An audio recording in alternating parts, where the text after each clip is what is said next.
Yo, welcome to my place, my other place. So glad you could stop by and spend a little time with me. Um, Hope everybody's doing good. It is 4:45 in the morning on Sunday, January the 19th. And I am in about 24 to 28 hours from now, I'll be heading south to Richmond to do something which I never thought in my wildest nightmares that I'd have to be doing. And that is upholding my oath that I took when I enlisted. That part of the oath to support and defend the Constitution of the United States against all enemies, foreign and domestic. Now, just on the chance that you have not been paying attention, there is pretty much a full-on assault against the Constitution of the United States, and has been for a while. Don't take my word for it. Your right to speak has been curtailed. Your First Amendment right to speak has been curtailed. And by that I mean you're dealing with social media. You're dealing with all of these things. And if you speak your mind, you're labeled, whatever it is that you're labeled. Racist, homophobe, transphobe, whatever it is. Your ability to speak has been severely curtailed. Red flag laws circumvent all kinds of amendments. Okay? Don't take my word for it. Look it up. This latest one is Ralph Northam's attempt to fulfill probably an unspoken promise to King Bloomberg. And I've been calling him that for a long time. I'm talking about King Bloomberg. You should look up his track record in New York City, in spite of all the hype and all the rest of that stuff. Is New York City really better off now that he handed the reins to de Blasio? I don't think so. Okay? Look up the record for yourself. Don't take my word for it.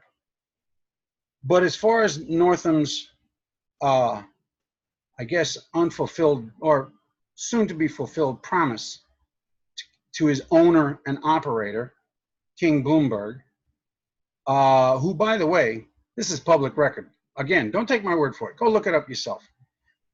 He sank $276 million into this state to support leftist candidates who are anti-Second Amendment. Okay?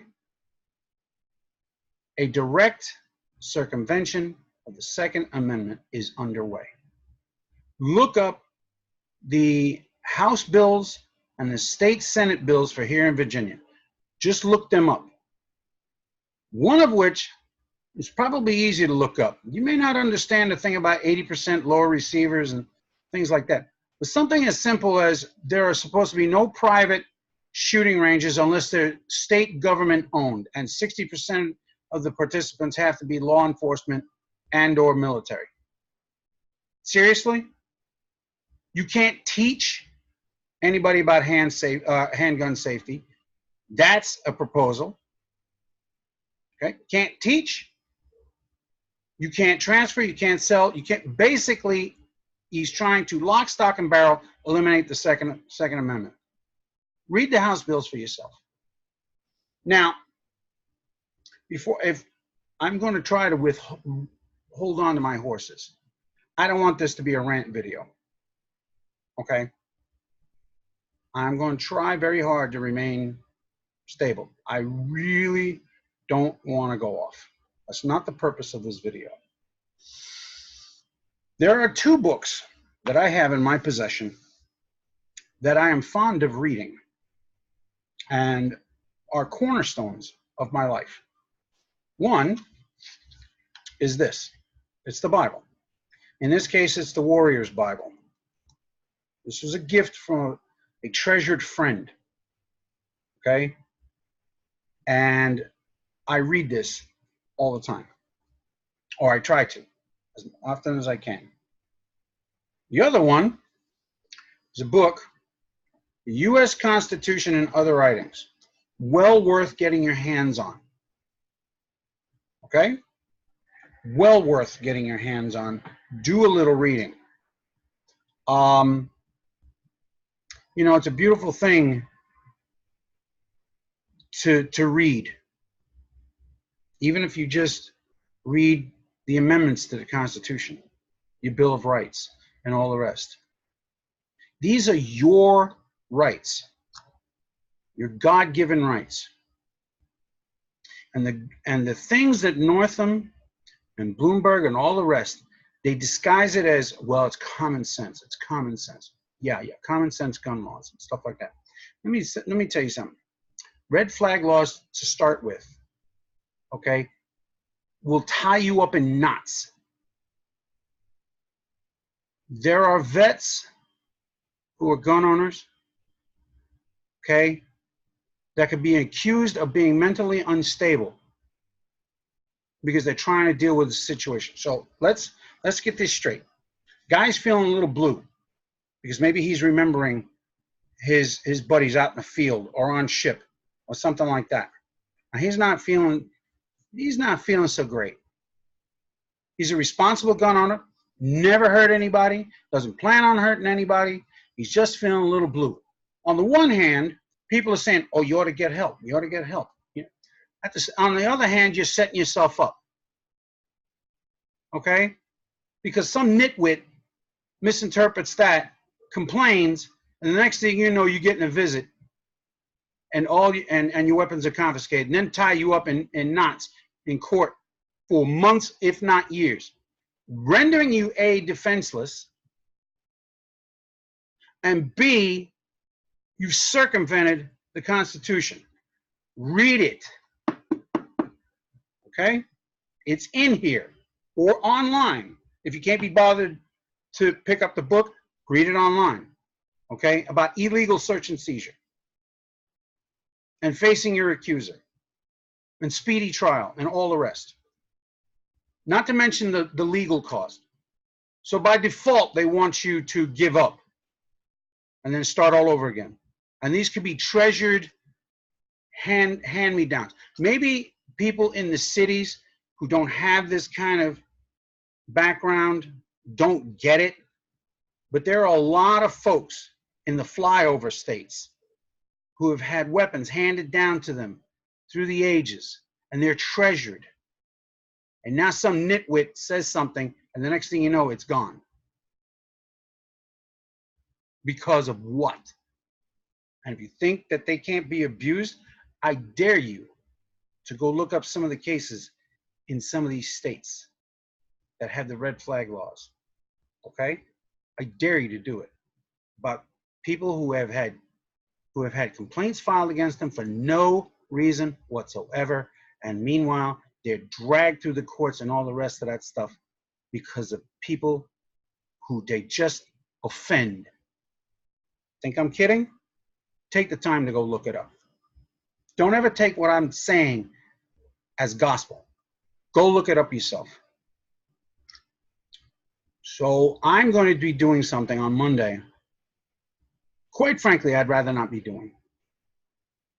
Okay? I have other things that I need to do. I don't take this stand frivolously. I'm standing with my brothers and sisters because it's necessary. I don't take this stand because I got nothing better to do. Okay? I take this stand because people like Bloomberg and Northam and all of these other people are spitting, yes, spitting in the faces of people who have laid it down for this country throughout history.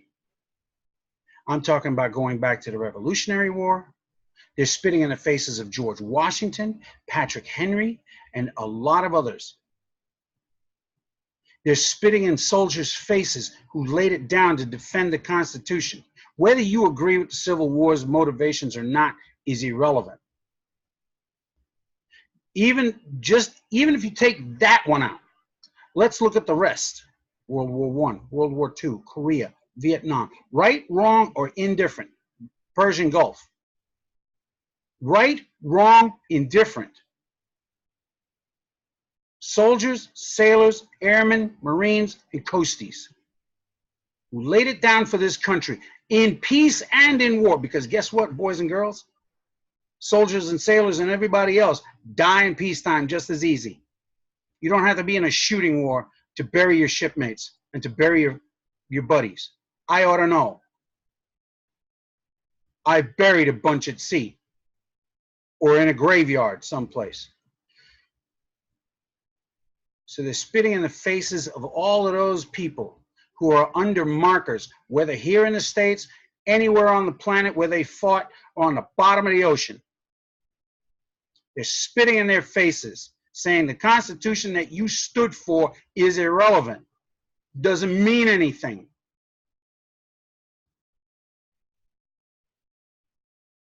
I can't abide by that. I don't care which side of the gun argument you come down on. I know what I have to do. There are those in this country who are in power who think that veterans who stand up for their constitutional rights and other people who stand up for their constitutional rights who've never served in uniform, they think of us as the domestic terrorists. Really? Are you that dumb and delusional? My shipmates who didn't come home laid it down in peacetime for this country. My shipmates who came before me at places like Pearl Harbor, Guadalcanal, Leyte Gulf, and 1,000 other places. The USS Scorpion, USS Thresher, who never came back from peacetime submarine patrols, amongst others. Those were my shipmates, even though they came before me. You think this is funny? You people think this is funny? Okay? That the Constitution is unnecessary or bend it to your will? You think I want the country to look like Venezuela or LA? Not even have to be Venezuela. You think I want my country? Okay? I bleed red, white, and blue. Whether it's the United States flag or the flag of Puerto Rico, they're each red, white, and blue. Whether it's 1 star or 50. The red, white, and blue stands for something. It stands for something. Okay? I bleed navy blue and gold. I'm going to Richmond not because I don't have anything better to do or because I'm some raging gun nut or some other stupidity that somebody wants to call me. I'm doing it because of people who have laid it down for this country, who have a love of country, and who just gave their last full measure. And if it's within my power, I'm not going to let a person like Northam or King Bloomberg or Soros or anybody else spit in their face. That's why I'm doing it. I know there have been reports and rumors of this and that and deep state players and yada, da, da, da, da, da, da, da. I get it. Those are the times we live in. I know what I'm doing. When I swore that oath, I knew what I was doing. I knew I was going to be going eyeball to eyeball with the Soviets, but that was in a different time, in a different place. This is the here and the now. I visited a military cemetery locally here, Quantico. I just happened to drive through, just because I was coming home from work one morning. I just wanted to drive by, just walk the grounds a little bit. Markers of old vets. You people on the left who have branded veterans terrorists, I want you to look an old guy who maybe has battle scars, maybe left a piece of himself or herself on a battlefield someplace, an arm, a leg, a foot, an eye. Why don't you look them in the face and tell them that they're terrorists? Go ahead. Okay? I dare you. And if they don't put your lights out, I'm pretty sure somebody in their family will. I know if I heard that, and I don't care, I'll go on public record. If I heard that being said of an old-time vet by somebody, I promise you they won't be saying anything else. I may not be the biggest, baddest dude on the planet, but that ain't gonna happen. Not while I got strength and energy to at least even raise this. But I said this wasn't gonna be a rant video, so I'm gonna rein it back in. By the way, one more thing. If you think Northam's gonna stop at the 2A, wait till he starts introducing late-term abortion and all the rest of that stuff. I mean, real abominable stuff. Stuff that Cuomo's doing up in New York. You think I'm kidding? Go look up on WTOP radio from either late spring or early summer last year. Ask the Governor segment about his feelings on late-term abortions and the bills that he's going to introduce, courtesy of some of the delegates that are in the House of Delegates. Okay? Some real barbaric stuff. You could argue, I know where I stand, but you could argue that whole thing about abortion in the early stages. A fully formed human being? And you think he's going to stop at the 2A? He's going to start, you don't take my word for it. I'm going on public record right now. He'll introduce this bill, and there's going to be a very quiet mass slaughter of kids by the bushel, because it's already happened. Don't take my word for it. Go look up the stats yourself. Go look up the stats yourself. I don't want anybody to take what I'm saying as gospel, now or ever.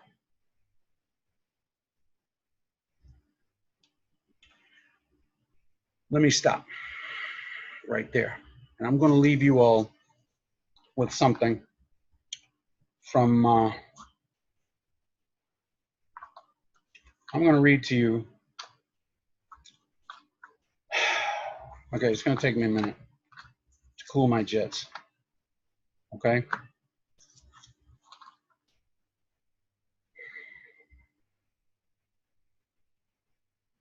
I'm going to read for you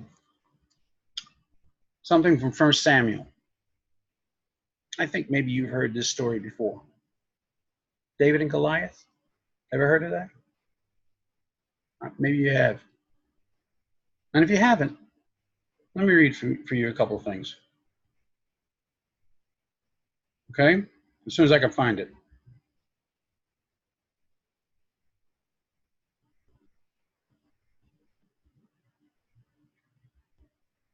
Hang on.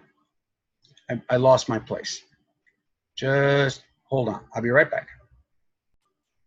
You know, I'm just going to tell it to you the way I remember it. I'm not paraphrasing, but basically the story comes down to this.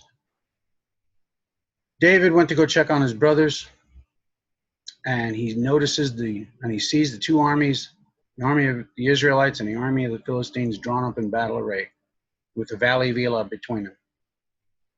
And Goliath comes forth, and this dude is big. Okay? By any measure, he's big.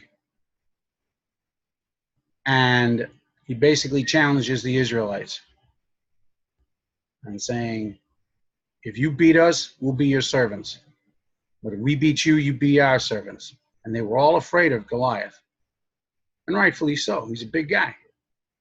Okay? Some measurements have him at almost 9 feet tall. But regardless, he's a big dude. Okay? David says, who's this guy? King Saul says, he's Goliath. And David basically, this guy's mouthing off like this? Yeah. Well, I'll take it. I'll take the challenge. King Saul's thinking, you're crazy, kid. You know? David says, listen, I have fought lions and bears, and I have killed them, just as I will do this Philistine. So Saul tries to put his armor, not the armor of God, tries to put his armor on David. Doesn't work. The kid says, So he just goes with his sling, picks out 5 stones, because, see, Goliath had, in many cases, 4 brothers. Okay? Depends on who you're listening to, but he took 5 stones. This we can agree on. Because he was going to kill Goliath, and he was going to kill anybody else that came along. The rest of the story goes, David took a stone and his sling, and he killed Goliath, even though he was a much bigger, much more well-versed opponent. See, because Goliath had been fighting since he was a kid. War was his profession. And David was just a simple shepherd. And yet, he knocked down Goliath. Well, we're actually, even though we're going to have hopefully big numbers tomorrow, we're actually going to be David. Because the Goliath is mainstream media, the government, Bloomberg, Northam, and his whole bunch, and God knows who else. This is going to be a fight. Hopefully not a physical one. A legal one is what I'm hoping for. The bottom line is it's going to be some kind of a fight. Now, I'm not going to Richmond looking for trouble. I'm going to Richmond to lend my support and my voice to a cause that I feel is needed. I'm going to be standing shoulder to shoulder with fellow veterans and those who want to see this country not go down the path that has happened too often in history. Places like Cuba, Germany, pre-World War II, Russia, which became the Soviet Union, China, Venezuela, Vietnam, socialist and communist holes all over the globe. We don't want to see it go in that direction. And whether Hitler said this or not, the statement is true regardless. The easiest way to control the citizens is to disarm them. That's been proven. I don't have to prove it at all. History has proven that all by itself. So I'm doing what I have to do. Not what I want to do, but what I have to do. And being a grown-up, sometimes that's required of us. You saddle up and you go knowing that maybe it's a setup, but you go anyway. Because the first step in avoiding a trap is knowing of its existence. You go anyway. I'd much rather be home watching the championship games today, doing my other things that I take pleasure in doing. Can't happen. I have to go, plan, and think, and do those things which are necessary to do because it is required as a grown-up. Now, all that being said, I want you all to have a great week. If you liked what you heard, please consider following me. I'm grateful for all of you who have decided to follow me. But for you new folks, consider following me. Please share this video and hit the bell icon. Okay? Thank you. In the meantime, may God bless you all. Have a terrific week. Keep the faith.